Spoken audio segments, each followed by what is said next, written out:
이번 시간에는 인간공학과 시스템공학 중에서 작업 공간에 대해서 한번 해보도록 하겠습니다. 우리가 근로 활동을 할 때 작업 공간은 이거 최소한도로 우리가 가져야 되는 공간들이 있죠.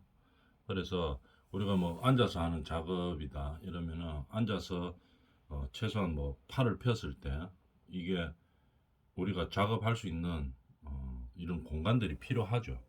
그런 것들을 인간공학적으로 어떤 정도의 공간이 필요하다 이런 것들을 이야기하는 겁니다. 또는 우리가 작업을 할 때는 중요한 게 이 작업대의 높이죠. 작업대를 어떤 높이로 잡아줘야지 우리가 원활하게 작업을 하는데 효율을 높일 수 있냐 이런 것들을 우리가 알아보는 시간입니다. 자, 작업 공간에 대해서 한번 봅시다. 작업 공간. 용어 정리죠. 작업 공간 포랑면이라고 있어요. 이게 뭐냐 하면은 요 밑에 나와 있죠. 어떤 장소에 앉아서 작업을 하게 되겠죠. 그 작업을 원활하게 수행할 때 근로자가 작업을 하는데 필요한 공간을 포랑면이라고 이야기합니다. 작업 공간 포랑면. 그래서 막 좁은 장소에서 이래 작업을 하다 보면은 어떻게 됩니까? 이 작업 능률도 떨어지고 작업이 원활하게 안 되죠. 그래서 우리가 인간이 어떤 작업을 수행하는 데 있어서 어, 필요한 공간을 말하는 거죠. 그걸 갖다 포랑면이라고 이야기합니다. 파악한 게 앉아서 수행하는 작업자가 어떤 수작업 기능을 원활하게 수행할 수 있는 공간의 외관 한계를 말하는 거죠. 그거를 우리가 작업 공간에 파악할 수 있는 한계라고 이야기합니다. 파악 한계. 그래서 한계점이 뭐냐? 우리가 뭐 작업을 하는데 그 앉아가지고 뭐 뛰어놀고 이런 공간이 필요한 게 아니고 이 작업자가 어떤 특정한 근로 작업을 하는 수작업 기능이 있겠죠. 그 기능을 원활히 수행하는데 다른 거는 말고 그 작업을 원활히 수행하는데 필요한 공간의 외관 한계를 말하는 거죠. 그것을 작업 공간이라고 하고 필요한 공간을 뭐라 하는가 작업 공간의 포랑면이라고 이야기합니다. 작업 동작 범위는 그러면 어떻게 되느냐? 정상 작업 영역은 상안을 한번 읽어볼까요? 상안을 자연스럽게 늘어뜨린 상태에서 전환면으로 편하게 뻗어 파악할 수 있는 34에서 45cm 정도의 한계를 말하는 거죠. 정상 작업 영역이라고 이야기합니다. 그럼 상안이 뭐냐 하면은 상안이 뭐를 말하는 겁니까? 알통 우리 팔에서 알통 있는 부분 그 옆에 거를 말하는 거죠. 그림으로 한번 보면은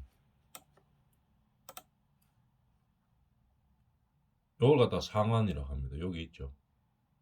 우리가 흔히 말하는 알통하는 거는 상완 이두근을 말하는 거고, 요걸 갖다 상완근이라고 이야기합니다. 옆에. 이거 근육마다 이름이 다 있죠. 그 중에서 우리가 상완근은 요 부위를 말하는 겁니다. 요 부위를 어떻게 하는 거를 말하냐 한번 봅시다. 상완을 자연스럽게 늘어뜨린 상태, 아까 그 그림 상태겠죠. 자연스럽게 늘어뜨린 상태에서 전환면으로 편하게 뻗어서, 그러니까 자연스럽게 늘은 상태에서 뻗어서 파악할 수 있는 한 34에서 45cm 정도의 한계를 정상 작업 영역이라고 이야기하죠. 최대 작업은 조금 더 크겠죠. 그러면 55에서 65cm 정도로 파악을 한계로 하고 있습니다. 그래서 작업 동작을 그 정도로 한다고 알아주면 되겠죠. 정상 작업은 어떻게? 상완을 자연스럽게 늘어뜨린 상태에서 우리가 한 팔을 폈을 때 한 34에서 45cm 정도 범위를 말하는 거고, 최대 작업은 그보다 조금 더 넓겠죠. 최대니까 55에서 65cm 정도의 한계를 말하는 겁니다. 상완을 곱게 뻗어서 우리가 최대 작업할 수 있는 범위를 55에서 한 65cm 정도, 그 정도 범위 안에를 작업 동작 범위라고 이야기한다 이런 얘기입니다. 그 다음에 의자 설계의 원칙은, 의자는 저번 시간에 우리가 그림에서 봤듯이 뭐가 있어야 되겠습니까? 생각해 보면 의자 앉아서 지금 무슨 작업을 하느냐에 따라서 그 높이라든지 각도라든지 이런 게 바뀌어야 되겠죠. 앉아서 공부하는 용도의 의자인지 아니면 앉아서 쉬는 휴식용 의자인지에 따라서 달라집니다. 저번 시간에 봤던 건데 간단하게 한번 더 보면 뭐 이런 상황이죠.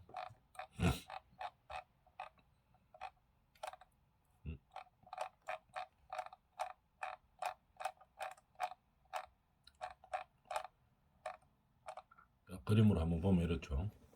의자 높이 정할 때도 그 우리 가구 같은 거 할 때도 그 마음대로 하는 게 아닙니다. 이 인간공학적으로 딱 봤을 때 어떤 용도에 쓰이느냐에 따라서 이제 바뀌는 거겠죠. 공부하는 용도의 의자다 이러면은 공부할 때는 보통 딱 우리가 정자세로 해서 공부를 하죠. 그렇기 때문에 높이도 가장 정자세에서 알맞는 높이 잡죠. 39cm에서 42cm 정도를 잡고 그 다음에 이 의자의 밑받침하고 이 등받이 각도하고가 너무 높으면 안 되죠. 밑받침 각도가 거의 수평에 가까워야 됩니다. 0도에서 한 5도 사이에 있어야 되고 그 다음에 등받이도 너무 넘어가면 안 되죠. 공부하는데 뭐 완전히 뒤로 제껴가 이렇게 공부하는 사람은 별로 없습니다. 그리고 그래 공부해가지고도 안 되고 하기 때문에 등받이 각도가 한 95도에서 105도 사이로 갈 수 있도록 그렇게 만들어 놓는 겁니다. 의자의 용도가. 반면 반대로 휴식용 의자다 이러면은 높이도 좀 낮아야 되겠죠. 높으면은 이게 휴식하는데 좀 휴식이 잘 안 되겠죠. 그래서 높이도 좀 낮습니다. 의자의 높이도 한 20에서 24cm 정도로 잡고 그 다음에 밑받침 각도도 이 수평으로 있는 게 아니고 뒤로 좀 제끼도록 이렇게 15도에서 20도 정도로 들어주고 그 다음에 이 밑받침하고 등받이하고의 각도도 115에서 123도로 조금 이렇게 척추를 좀 눕게 할 수 있는 그렇게 편하게 할 수 있는 각도의 의자를 만드는 거죠. 의자를 만들어도 그 용도에 따라서 이렇게 바뀌어 간다. 높이도 바뀌고 밑받침 각도도 바뀌고 등받이 각도도 바뀐다 하는 거 알아놔주면 되겠습니다. 그 다음에 의자 설계의 원칙은 체중 분포 그렇겠죠. 체중이 어떤 식으로 분포할 것이냐에 따라서 바뀌고 그 다음에 좌판의 높이 아까 그림에서 봤었죠. 그 다음에 아까 그림에서는 안 나왔는데 좌판의 깊이와 폭 이런 것도 의자 설계의 원칙이 되겠습니다. 이게 용도에 따라서 많이 바뀌죠. 이 의자가 뭐 하는 용도냐? 공부할 때 쓰는 의자는 깊이가 너무 깊을 필요는 없죠. 근데 휴식하는데 너무 짧으면 어떻게 됩니까? 휴식이 잘 안 되죠. 이 폭이 깊어야 됩니다. 깊이도 깊고 그 다음에 몸통의 안정 이런 것들을 가지고 의자를 설계를 하는 겁니다. 그 다음에 부품 배치의 원칙, 중요도의 원칙, 얼마나 사용하느냐, 그 다음에 기능별 배치의 원칙, 사용 순서의 원칙 이거에 따라서 부품을 배치하는 거겠죠. 뭐 예를 들어 보면은 이런 겁니다.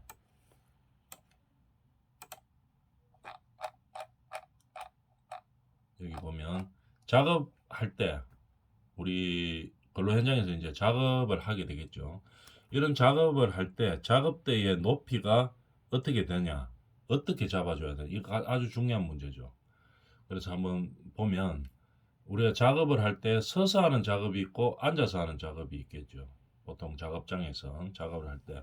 그러면 서서 하는 작업일 때 작업대의 높이는 어떻게 하면 좋은가? 요거에 따라서 우리가 인간공학적으로 많이 연구를 했습니다. 그래서 이 높이에 맞게 우리가 설계를 하는 거겠죠. 서서 작업하는 경우에는 작업자들이 자주 돌아다녀야 하는 경우 또는 물건이 무거운 중량물을 취급하는 경우 아니면 손으로 큰 힘을 써야 하는 경우 장시간 서서 하는 경우 그 다음에 바닥에 매트를 깔거나 쿠셔닝 착용하면 작업화의 피로를 줄일 수 있어. 이런 것들을 다 고려해서 만들어 줍니다. 서서 작업할 때 아니면 또는 앉아서 작업할 때도. 그러니까 작업 용도에 따라서 작업 때도 이제 선정을 하는 거겠죠. 그 중에서 이제 가장 중요한 것이 높이죠. 작업대의 높이. 정밀 작업을 할 때 서서 이제 정밀 작업을 한다고 생각해 봅니다. 우리가 상식적으로 한번 생각해 보면 대충 알 수 있죠. 서서 정밀 작업을 할 때는 어떻게 하느냐. 작업대가 이렇게 딱 섰을 때 팔꿈치 높이보다 너무 밑에 가가 있으면 사람이 구부려야 숙여야 되겠죠. 숙여서 정밀 작업을 하면 정밀 작업이 잘 안 됩니다. 똑바로 선 상태에서 작업대가 팔꿈치보다 약간 높아야 됩니다. 그래서 팔을 올린 상태에서 정밀하게 작업을 해야 되겠죠. 그렇기 때문에 정밀 작업을 할 때 어떻게 해야 되느냐. 작업대가 팔꿈치보다 10에서 20cm 정도 높은 곳에 있어야 됩니다. 그 정도를 작업대로 잡아줘야 서서 하는 작업에서 정밀한 작업을 할 수 있다 이 말입니다. 그 다음에 서서 하는 작업 중에서 무게가 좀 가벼운 무게로 하는 작업들이 있죠. 그럴 때는 어떻게 해야 되는가. 우리가 한번 생각해보면 어느 정도에서는 가벼운 거를 쓸 수 있으면서 힘을 쓸 수 있으면서 사용하기에 가장 쉬울 것이냐. 팔꿈치 높이보다 한 10cm 밑에 작업대가 있으면 가벼운 작업들을 하기에 원활합니다. 근데 큰 힘을 요구하는 작업들이 있죠. 서서 하는 작업 중에. 근데 이게 팔꿈치보다 한 10cm 정도 낮은 데서 이 큰 힘을 사용한다고 한번 가정을 하고 한번 사용해 봅니다. 힘이 잘 안 들어가죠, 이게. 약간 더 밑에 있어야지 큰 힘을 딱 쓸 수가 있습니다. 팔꿈치보다 한 10에서 30cm 정도 낮은 곳에 작업대가 있어야지 원활하게 사용할 수 있다는 얘기입니다. 그 다음에 이제 서서 하는 작업은 그렇고, 그럼 앉아서 하는 작업일 때는 어떻게 해야 되느냐 한번 볼까요? 중요한 것은 작업대의 높이죠. 근로를 할 때는 작업 따위들이 있죠. 이 작업대들의 위치가 중요한 겁니다. 그래야지 효율적으로 일을 할 수 있기 때문이죠. 그러고 사람에게 인체에 무리가 가지 않는 가장 적게 갈 수 있는 그런 작업의 높이를 찾아주는 거죠. 정밀 작업할 때는 팔꿈치보다 조금 높은 거는 맞습니다. 근데 차이가 있죠. 서서 할 때는 10에서 20cm 높은 것이고 앉아서 할 때는 5cm에서 10cm 정도 높은 것입니다. 이 두 개 비교하면서 한번 봅시다. 요건 서서 하는 거고 요거는 밑에는 앉아서 하는 거죠. 앉아서 하는 가벼운 작업에서는 팔꿈치 높이보다 작업대가 얼마? 3에서 한 5cm 정도 낮아야 됩니다. 앉아서 할 때는. 서서 할 때보다 조금 더 작게 낮죠. 앉아서 할 때는 조금 더 3에서 한 5cm 정도 낮은 곳에서 하면 됩니다. 앉아서 하는 작업 중에 큰 힘을 요구할 때는 한 5에서 10cm 정도 더 낮은 곳에서 합니다. 팔꿈치 높이보다. 이렇게 작업 선반의 높이를 측정하는 것은 이 근로를 극대화시키고 반면에 인체의 부담은 줄일 수 있는 그런 아주 중요한 상황이죠. 그래서 자세하게 한번 해봤습니다. 그렇게 되고 그 다음에 봅시다.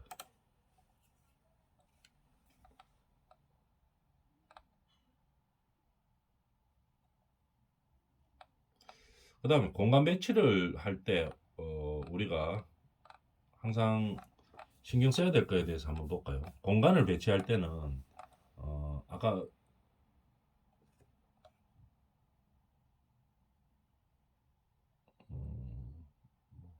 부품 배치 거의 같은 이야기라고 볼 수 있겠네요. 그래서 공간을 배치할 때 우리가 작업 현장에서 공간을 배치할 때 뭐를 중점적으로 봐야 되느냐 그거에 대해서 한번 보도록 하겠습니다. 공간을 배치할 때는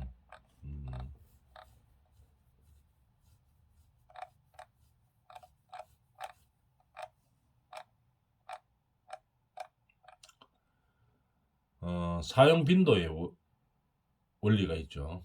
빈번하게 사용되는 요소들을 어디에 놔둬야 되겠습니까? 공간 배치할 때는 가장 사용하기 편한 곳에 놔둬야 되겠죠. 당연한 얘기지만 아주 중요한 얘기입니다. 요거는 나중에 시험 같은 거 치면은 자주 나오는 겁니다. 그래서 공간 배치의 원리는 어떻게 된다고? 사용 빈도가 많은 것을 사용하기 편한 곳에 놓고, 그 다음에 시스템 목적을 달성하는데 상대적으로 더 중요한 요소들을, 어떤 목적, 우리가 이 설계하는 목적이 있죠. 이 근로의 목적이 있습니다. 목적을 달성하는데 중요한 요소들은 편리한 지점에 놔둬야 되는 겁니다. 위치하도록. 그 다음에 중요도 원리라고 얘기하죠. 그것들. 사용 순서의 원리. 뭐냐면은 조작 순서를 반영하여 배열해야 됩니다. 1번이 가까이 있으면 그 다음 2번, 그 다음 3번, 그 다음 4번 쓰는 것들을 놔둬야 된다는 얘기겠죠. 연속하여 사용하는데 그렇게 합니다. 그 다음에 일관성의 원리는 동일한 구성 요소들은 기억이나 찾는 것을 줄이기 위해서 같은 지점에 놓는 겁니다. 항상 배치를 할 때 일관성 있게 놔줘야 되겠죠. 공간 배치를 할 때 그 자리에 동일하게 항상 같은 것들이 있어야 됩니다. 그래야 기억이나 뭐 찾으려고 막 이거 어디 갔지 하면서 막 찾는 거 이런 것을 줄인다 이 말이겠죠. 그런 원리를 일관성의 원리라고 이야기합니다. 양립성의 원리는 뭐냐? 서로 근접하여 위치, 조정 장치와 표시장들의 관계를 쉽게 알아볼 수 있도록 배열 형태를 반영하는 거죠. 배열 형태를 이 도구나 이런 것들을 배열할 때 비슷한 거는 서로 근접하여 위치하도록 그렇게 놔두는 겁니다. 그래서 우리가 쉽게 알아볼 수 있기 위해서 그렇게 하는 거죠. 이걸 양립성 원리라고 이야기합니다. 기능성 원리도 비슷하죠. 비슷한 기능을 같은 것끼리 가까운 장소에 위치시킴, 뭐 같이 놔두는 거죠. 가까운 곳에 놔두는 겁니다. 비슷한 기능을 가진 것을 비슷한 위치에 놔둔다 이 말이겠죠. 그러니까 이제 머릿속으로 기억을 하겠죠. 그죠? 이거 뭐 예를 들어 목 같은 거는 이쪽에 있다. 저 망치 같은 거는 저쪽에 있다. 이런 식으로 기억을 하고 있습니다. 그러면 망치 비슷한 거는 맨 그쪽에 있겠네. 이래가지고 그쪽을 보는 거겠죠. 이런 식으로 가까운 곳에 위치를 시키는 겁니다. 색상으로 구분하기도 하는 거죠. 이런 식으로 공간 배치의 원리가 있는 거겠죠. 이 원리에 따라서 이제 하는 겁니다. 사람이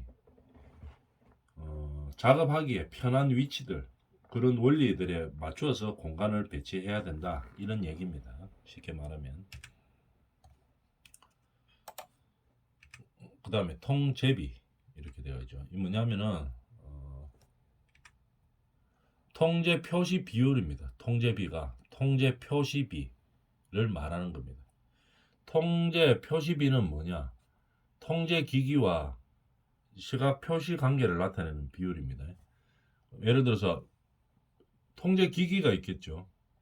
그 변이량, 통제 기기의 변이량을 x라고 보고 표시 기기의 지침량이 있죠. 그 뭐 저울 같으면 지침이 있죠. 그 변이량을 y라고 보는 겁니다. 통제 기기의 변이량을 x라고 보고 그 다음에 표시 기기의 지침량을 y라고 봤을 때 y분의 x를 통제 표시비라고 이야기하는 거죠. 다시 말하면 통제 표시비가 뭔데요? 이러면 통제 기기와 요거를 표시하는 기기가 있죠. 통제 기기하고 요거를 표시하는 지침이 있습니다. 지침과의 관계를 나타내는 비율을 말하는 거죠. 요걸 갖다가 통제비라고 이야기합니다. 자, 그러면은 통제비에 대해서 한번 볼까요? 기기의 통제. 기계의 통제를 어떻게 하느냐? 개폐에 의한 통제가 있고 기계를 통제를 어떻게 할 것이냐? 양의 조절에 의한 통제가 있고 반응에 의한 통제가 있습니다. 이런 식으로 기계를 통제할 수 있는 거죠. 그 다음에 통제비 설계할 때 뭐를 고려해야 되느냐 이 말이겠죠.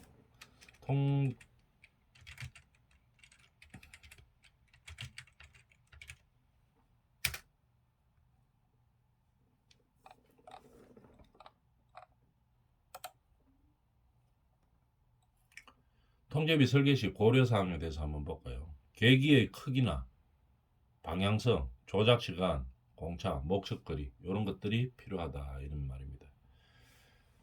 통제 표시 통제비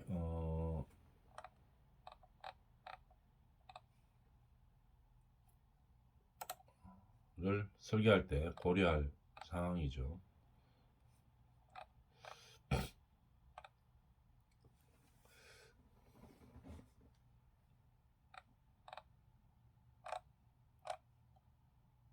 그 다음에 잠시만 사진을 하나 보여줄 게 있어서 잠깐만 한번 봅시다.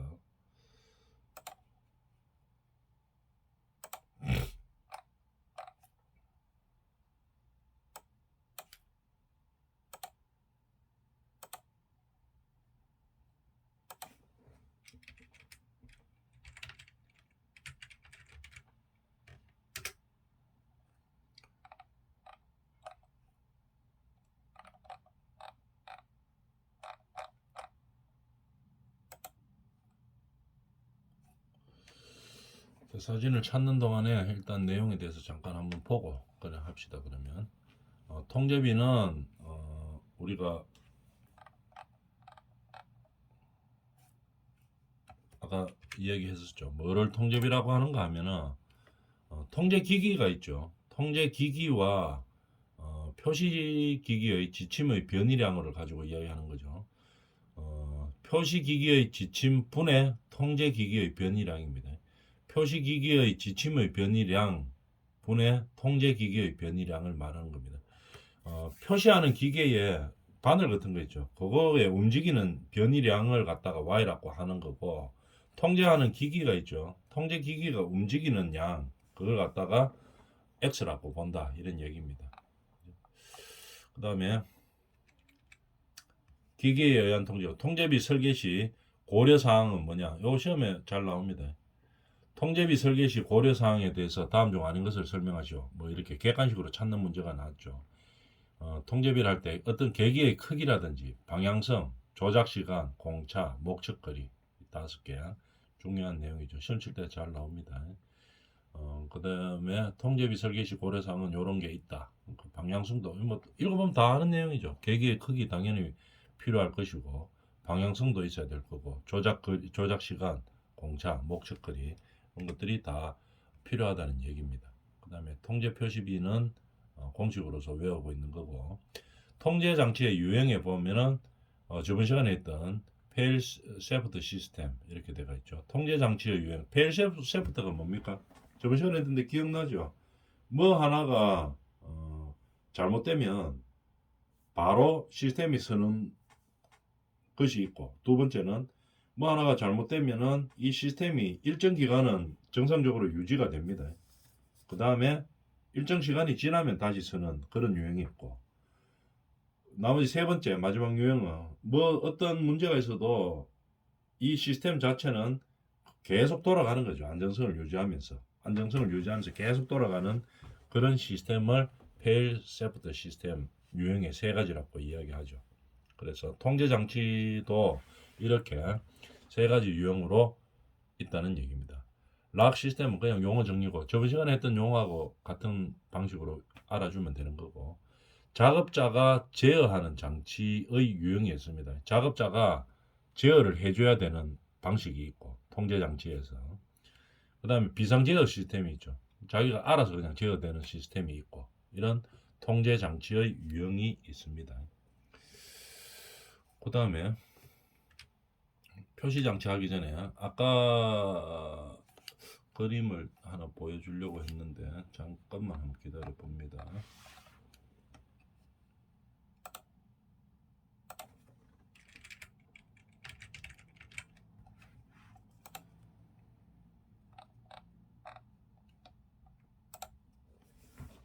여기 통제비의 단위가 둘 다 센치라 하는 거, 센티미터. 그거 알아놔주면 되겠죠.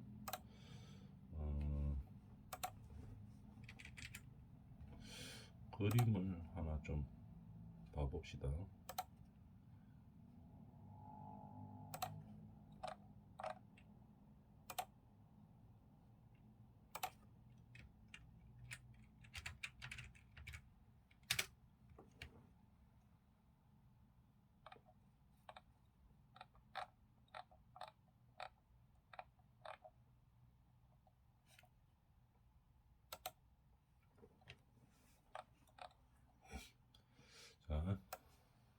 보여주려고 했는가 하면 요거를 요 정리하는 걸 다시 한번 봅시다.